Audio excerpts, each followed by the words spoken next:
اللہ نے کیا فرمایا؟ والذین هم لاماناتہم وعہدہم راعون. یہ بھی بڑی مشکل آیت ہے بھائی.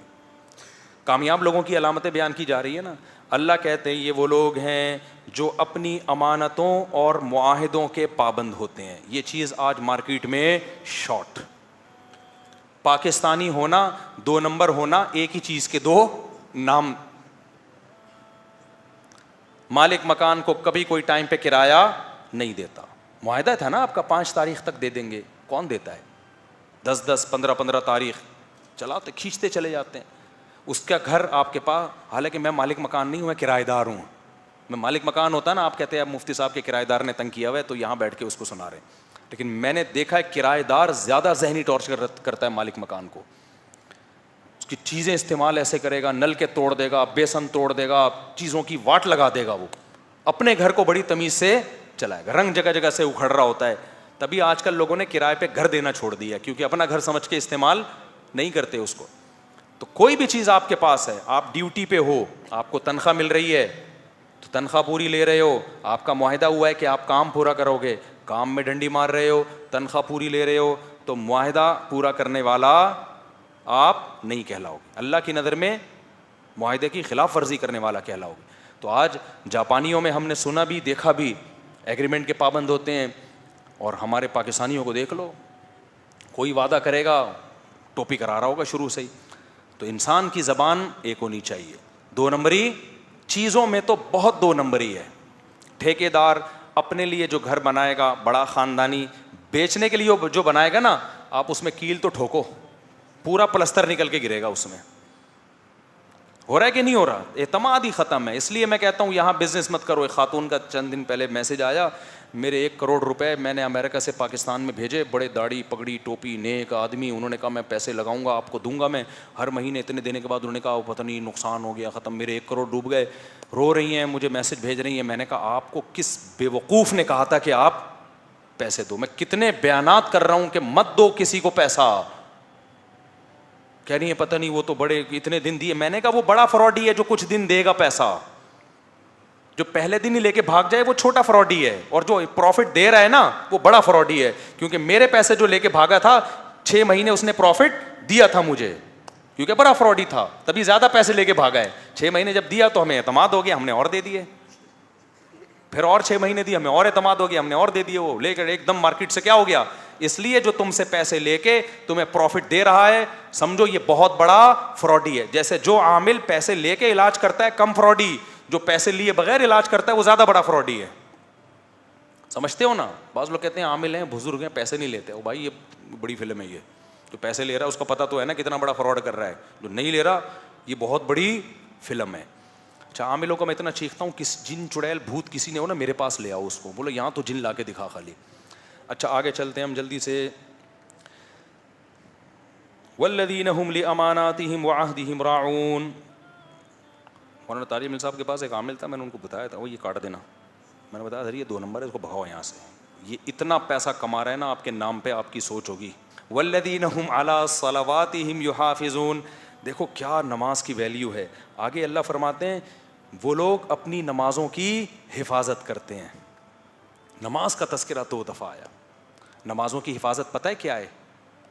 عبداللہ بن مسعود سے مروی ہے. میں اس پہ انشاءاللہ ایک پوری ویڈیو ریکارڈنگ کرواؤں گا کہ یہ جو آج کل ظہر کو بالکل ظہر کے ٹائم داخل ہوتا ہی اثر پڑنا شروع کر دیا لوگوں نے، اور ٹینشن ہے ایکچولی ہم تھوڑا سا بزی چل رہے ہیں، اور پھر وہ مغرب کو عشاء تک لے جاتے ہیں. کسی حدیث میں ایسا واضح حکم، کسی بے غبار صحیح حدیث میں. تبھی عبداللہ بن مسعود رضی اللہ تعالیٰ عنہ صحیح بخاری میں کہتے ہیں نبی نے مزدلفہ کے علاوہ کہیں بھی 2 نمازوں کو اکٹھا نہیں پڑھا. اور دوسری حدیث میں صحیح حدیث ہے وہ بھی، اس میں کہتے ہیں عرفات میں بھی. تو عرفات اور مزدلفہ میں تو نبی نے اس طرح نمازیں اکٹھی پڑھی ہیں، ظہر کے وقت میں اثر پڑی اور مغرب کو مؤخر کیا مزدلفہ میں. عبداللہ بن مسعود کہتے ہیں اس کے علاوہ کبھی بھی اکٹھی نمازیں نہیں پڑھی ہیں. آپ کہہ سکتے ہیں ہو سکتا ہے عبداللہ بن مسعود کو پتہ نہ ہو، دوسری حدیثوں میں تو آتا ہے اکٹھی پڑھی ہیں. اس کا جواب یہ کہ خود عبداللہ بن مسعود سے ہی مروی ہے کہ اکٹھی پڑھی ہیں. تو اس کا مطلب وہ اکٹھی وہ نہیں ہے جو لوگ سمجھ رہے ہیں. وہ اکٹھی وہ ہے جو بخاری میں ہے، جس کا تذکرہ کہ نماز کو مغرب کو مؤخر کیا عشاء تک، اور عشاء جب داخل ہونے والی تھی تو مغرب پڑھی، اور عشاء کے داخل ہوتے ہی کیا پڑھ لی؟ عشاء پڑھ لی ہے. اس طرح سے جمع بین الصلاتین ہوا ہے. پھر بھی امام شافعی کا مذہب ہے وہ 2 نمازیں اکٹھی پڑھتے ہیں, لیکن آپ تو امام شافعی کو تھوڑی مانتے ہو, آپ تو دلائل کو مانتے ہو. سفر میں امام شافعی قائل ہیں 2 نمازیں اکٹھی پڑھنے کے, یا تو آپ شافعی بن جاؤ, اور اگر آپ کہتے ہو ہم تقلید نہیں کرتے تو پھر بھائی دلائل کی دنیا میں اس میں ابو حنیفہ کا پلڑا بھاری ہے, دلائل کی دنیا میں بہت بھاری ہے پلڑا. کیوں؟ امام ابو حنیفہ کہتے ہیں قرآن جگہ جگہ کہہ رہا ہے ہر نماز اپنے ٹائم پہ پڑھنی ہے. قرآن کہہ رہا ہے کامیاب لوگوں کی علامت ہے اپنی نمازوں کی حفاظت کرتے ہیں, اور عبداللہ بن مسعود کہتے ہیں نمازوں کی حفاظت ہے ہر نماز اپنے ٹائم پہ پڑھنا. اور بخاری مسلم سے پتہ چلتا ہے ہر نماز کا اپنا ٹائم ہے, 2 نمازوں کا ایک ٹائم نہیں ہے, 5 نمازوں کے الگ الگ ٹائم ہے. اور عصر کی نماز تو خاص طور پر قرآن حکم دے رہا ہے. آپ تھوڑی سی ٹینشن ہے ظہر اثر ملا رہے ہو, قرآن کہہ رہا ہے حافظوا علی الصلوات والصلاۃ الوسطی, نمازوں کی حفاظت کرو خصوصاً درمیانی نماز یعنی عصر کی نماز کی. تو یہ سفر اور حضر دونوں کے بارے میں ہے. میدان جنگ میں یہ آیتیں نازل ہوئی ہیں, میدان جنگ میں اللہ نے میدان جنگ حضر میں ہوتا ہے سفر میں ہوتا ہے, اور جتنی ٹینشن میدان جنگ میں ہوتی ہے اتنی ٹینشن جہلم اکیڈمی میں نہیں ہوتی کہ آپ نے ظہر اثر اکٹھی پڑھنا شروع کر دی. میدان جنگ میں اللہ کہہ رہا ہے میدان جنگ میں نماز کا طریقہ بدل دیا. فَإِنْ خِفْتُمْ فَرِجَالًا أَوْ رُكْبَانًا, اللہ کہہ رہے خوف کی حالت ہو نا میدان جنگ میں ہو, نمازوں کو قضا مت کرو, ہاں پیدل چلتے ہوئے پڑھ لو, سوار ہو کے پڑھ لو.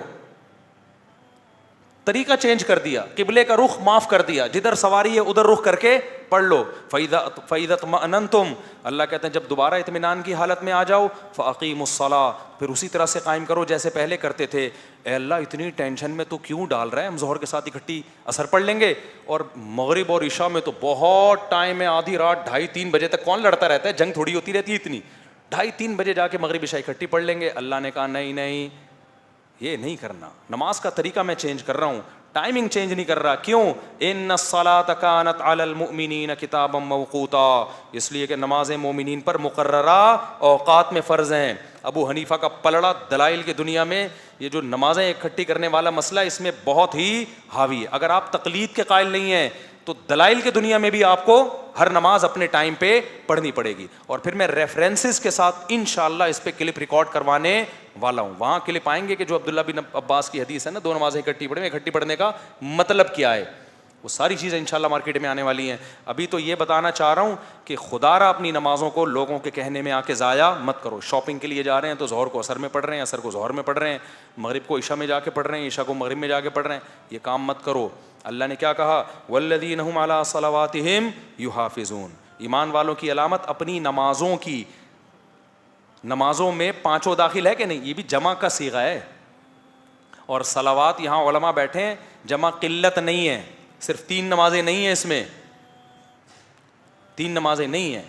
صلوات یہ جمع کثرت میں آتا ہے, جمع سالم ہے یہ, تو اس میں 5 نمازیں آتی ہیں. تو 5 نمازوں کو اپنے ٹائم پہ پڑھیں گے تو اس آیت پر عمل ہوگا. سمجھتے ہو گے نہیں؟ ہم جلدی اب ملے گا کیا بھائی, اللہ ہم یہ سارا کام کر لیں, ہم نمازوں میں خشوع پیدا کر لیں, تراویح بھی تمیز سے پڑھنا شروع کر دیں. کتنی ٹینشن ہوتی ہے. کچھ لوگ افطاری میں کچھ پکوڑے چھپا کے آئے ہوئے ہوتے ہیں کہ تراویح کے بعد ہم نے کھانے ہیں, ادھر دل لگا ہوا ہوتا ہے. مسجد میں جب اجتماعی افطاریاں ہوتی ہیں تو مؤذن کی جو اذان والی الماری ہے اس کے نیچے بھی کچھ خربوزے چھپے ہوئے ہوتے ہیں. ہمارے دور میں تو ایسا ہی ہوتا تھا, تو اس کی طرف دل لگ رہا ہوتا ہے. تو بڑے مسائل ہوتے ہیں, خشوع کرنا, پھر فرض نماز ہر وقت پابندی سے اپنے ٹائم پہ پڑھنا. بعض دفعہ دل نہیں لگ رہا ہوتا, اور جماعت سے مسجد میں آ کے پڑھنا, اصل میں تو جماعت کا حکم ہے. تو یہ تو اللہ نے بڑی ٹینشن میں ڈال دیا. نظر کی حفاظت بھی کرنی ہے, اپنی بیوی کے علاوہ آپ کے پاس کوئی آپشن نہیں ہے. تو یہ کیا, یہ تو زندگی کیا ہو گئی, بے رونق. لغویات سے بھی بچنا ہے, صدقہ خیرات بھی کرنے ہیں, معاہدوں کی پابندی, یعنی کسٹمر کو جھوٹ نہیں بولنا. یہ تو پروگرام ہی کیا ہو گیا, سارا بڑھ گیا تجارت. کسٹمر کو بتانا ہے کہ بھائی یہ 2 نمبر مال ہے, یہ کیا ہے 1 نمبر ہے. یہ کیا ہو گیا بھائی. جو سیب کی پیٹی میں جیسے سیب اوپر ہے ویسے ہی نیچے بھی رکھنے ہیں. تو یہ کیا ہو گیا, یہ تو زندگی کا مزہ کیا ہو گیا. وہی لطیفہ بڑا پرانا ہو گیا. ایک ٹیچر نے بچوں سے کہا, بچوں وعدہ کرو کبھی جھوٹ نہیں بولو گے. بچوں نے کہا کبھی بھی نہیں بولیں گے مس. بچوں وعدہ کرو کبھی جو ہے نشہ نہیں کرو گے. مس کبھی نشہ نہیں کریں گے. بچوں وعدہ کرو کبھی گرلس کا پیچھا نہیں کرو گے. مس نہیں کریں گے. بچوں وعدہ کرو ملک پہ جان دینے کی باری آئی تو دے دیں گے, انہوں نے کہا دے دیں گے. ایسی زندگی کا ہم نے کرنا بھی کیا ہے جس زندگی میں نہ گرلس کا پیچھا ہے نہ سٹے ہیں, سارا صحیح گزر رہی ہے, تو کیا کرنا ہے, سب ملک پہ جان ہی قربان کرنی ہے. تو آپ کہہ سکتے ہیں یار یہ تو زندگی کا مزہ کیا ہو گیا, کرکرا, زندگی کا مزہ کیا ہو گیا. انگریز دیکھو کیسے مزے کر رہا ہے, کیسے مزے کی زندگی اس کی, شراب, کباب, نائٹ کلب اور انجوائے, نہ باپ کی ٹینشن نہ ماں کی ٹینشن. 25 دسمبر کو ایک کرسمس کے موقع پر ابا کو ایک دفعہ فون کر لیتے ہیں, وہ بھی اگر بیلنس ہو, نہیں ہو تو کوئی بات نہیں اگلے سال کریں گے. نہ ابا کو آغا خان لے کے جانا ہے, نہ ابا کو کہیں, نہ بہنوں کی شادیوں کی فکر. خود 18 سال کے ہوئے کسی گرل فرینڈ کے ساتھ, بہن بھی کسی بوائے فرینڈ کے ساتھ, لائف کو انجوائے. نہ بچوں کی ٹینشن, جب بچے ہی نہیں ہوں گے تو ٹینشن کہاں سے ہوگی, نہ اسکول کی, انجوائے. بڑھاپے میں اولڈ ہاؤس ہے, گورنمنٹ پالے گی. تو کیا یار یہ زندگی ہے. اللہ نے کہا دیکھو یہ ٹینشن اٹھا کے تم ایک نیک اور عزت دار انسان بن جاؤ گے, اور اس کا صلہ کیا ملے گا, اولئک ھم الوارثون. اللہ کہتے ہیں یہ لوگ وارث ہیں. وارث کہتے ہیں دیکھو وارث وہ ہوتا ہے, ایک ہمیں جب کوئی چیز گفٹ دیتا ہے تو ہم قبول کریں تو ہماری ملکیت میں آتا ہے نا, ورنہ ہماری ملکیت میں نہیں آتا. کوئی ہمیں کوئی چیز بیچے, ہم خریدیں تو ہماری ملکیت میں آئے گی.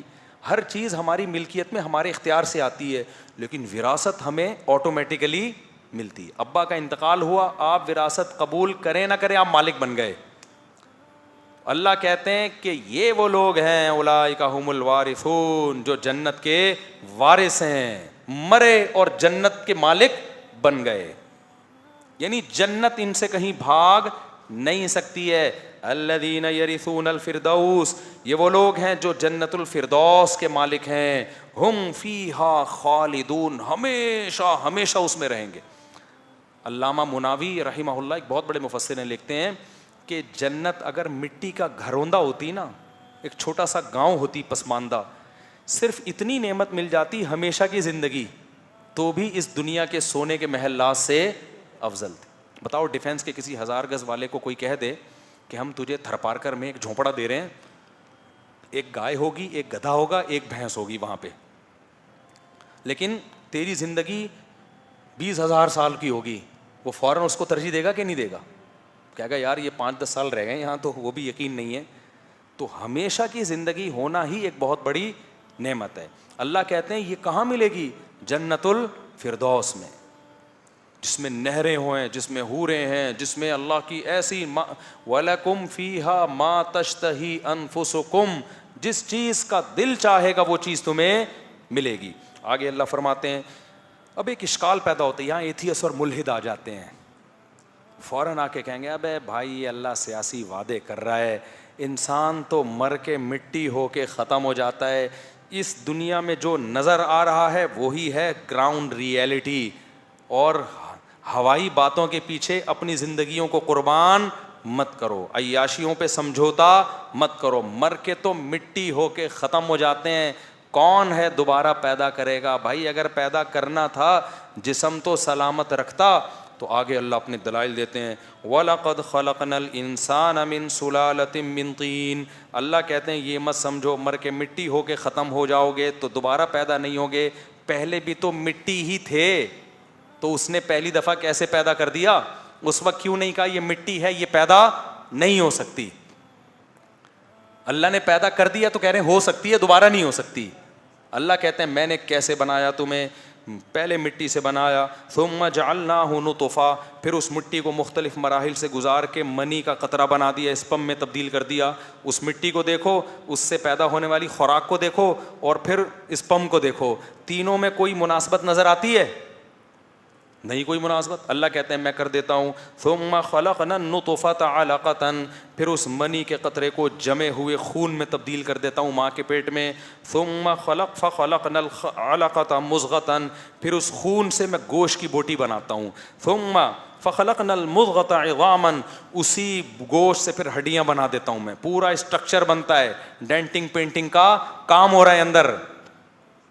میں نے جاپان میں وہ جگہ دیکھی ہے جہاں گاڑیاں ٹوٹتی ہیں پھر چمن میں آ کے دوبارہ گاڑیاں جڑتی ہیں. یہ سارے کام درجنوں مزدور کر رہے ہوتے ہیں, لیکن ماں کے پیٹ میں بچہ بن رہا ہے، کوئی مزدور ڈینٹنگ پینٹنگ کا کام نہیں، روٹی چاول گوشت انڈے پراٹھے ڈبل روٹی پیزا برگر جو بھی ماں کھا رہی ہے اس سے کیا بن رہا ہے؟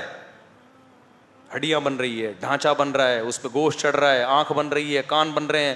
ماں وہ پیتی ہے افطاری میں جو ہے وہ لیمو کا شربت پیتی ہے، آج کل تو نہیں پیتی ہیں، آج کل تو وہ پی رہی ہیں روح افزا پی رہی ہیں. آج کل بازاری چیزوں کا شوق ہے، کیا کریں، بچے بھی پھر بازار جیسے ہی پیدا ہو رہے ہیں، برگر جیسے پیدا ہو رہے ہیں پلپلے سے. خیر جو بھی کھا رہی ہے اس سے بن کیا رہا ہے؟ بچے کا اسٹرکچر. تو اللہ کہتے ہیں فَخَلَقْنَا الْمُضْغَةَ عِظَامًا فَكَسَوْنَا الْعِظَامَ لَحْمًا، ان ہڈیوں پہ گوشت کیسا چڑھا، لباس پہناتا ہوں گوشت کا. یہ لباس کا لفظ اللہ نے اس لیے استعمال کیا کہ لباس انسان کی زینت ہے، تو انسان کے جسم پہ گوشت بھی انسان کی زینت ہے. اگر یہ ہمارے جسم سے پہ گوشت نہ ہو تو پھر کوئی رشتے کا پیغام کسی کو بھی نہ بھیجے. لکھا ہوتا ہے نا وہ جو بہت ہیوی کرنٹ جہاں ہوتا ہے وہاں ڈھانچہ بنا ہوا ہوتا ہے ڈرانے کے لیے. بتایا جاتا ہے کہ اگر آپ نے اس سے گلے لگے یا چپکنے کی کوشش کی تو چند سیکنڈوں میں یہ آپ کو ایسا بنا دے گا. تو آپ چاہتے ہو کہ آپ ایسے نظر آؤ دیکھنے میں؟ ہم کہتے ہیں نہیں بھائی. تو اس لیے ہم کیا رہتے ہیں؟ دور رہتے ہیں. تو اللہ کہتے ہیں فَكَسَوْنَا الْعِظَامَ لَحْمًا، ہم نے ہڈیوں کو گوشت کا لباس پہنایا. لباس یہ بلاغت کے طور پہ، جیسے لباس میں انسان کی زینت ہے ایسے ہی گوشت میں بھی انسان کی زینت. اس لیے میں کہتا ہوں جو لوگ جم جاتے ہیں نا اتنی ایکسرسائز نہ کیا کریں کہ منہ ہڈیوں کا ڈھانچہ بن جائے. سب سے زیادہ اٹریکٹیو انسان کے چہرے پہ کیا چیز، انسان کی باڈی میں کیا چیز ہے؟ چہرہ. اور اس پہ گوشت کا ہونا بہت ضروری ہے. تبھی حدیث میں آتا ہے جو بھیک مانگے گا قیامت میں اس کے چہرے پہ گوشت نہیں ہوگا. یہ نہیں فرمایا اس کے مسل نہیں ہوں گے، اس کی تھائس نہیں ہوں گی، چہرے پہ گوشت نہیں ہوگا. کیونکہ چہرے پہ گوشت نہ ہونے سے انسان سب سے زیادہ بھدا لگتا ہے دیکھنے میں. تو چونکہ اس آدمی نے بھیک مانگ کے اپنے چہرے کو ذلیل کیا، اللہ بھی اس کے چہرے کا گوشت چھین کے اس کو کیا کر دیں گے؟ رسوا کر دیں گے. بالکل بھی اچھا نہیں لگے گا کسی کو. آج بہت سے لوگ جم جا رہے ہیں، مسل یہاں اسپیڈ بریکر بنا لیا پورے، یہاں پہ اسپیڈ بریکر، ادھر بھی اسپیڈ بریکر، اتنی موٹی موٹی تھائس، یہاں سے کیا ہو گئے کھچ کے عجیب سے منہ نکل آتا ہے اتنا سا.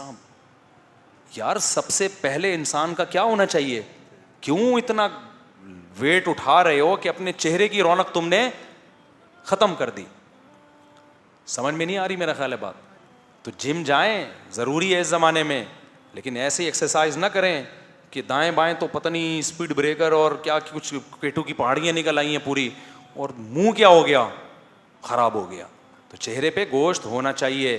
ایکسرسائز اتنی کریں کہ چہرہ خراب نہ. ان کو تو غرض ہی نہیں ہے نا، ان کو تو مقابلہ کرنا ہے. مقابلے میں چہرہ تھوڑی دیکھا جاتا ہے.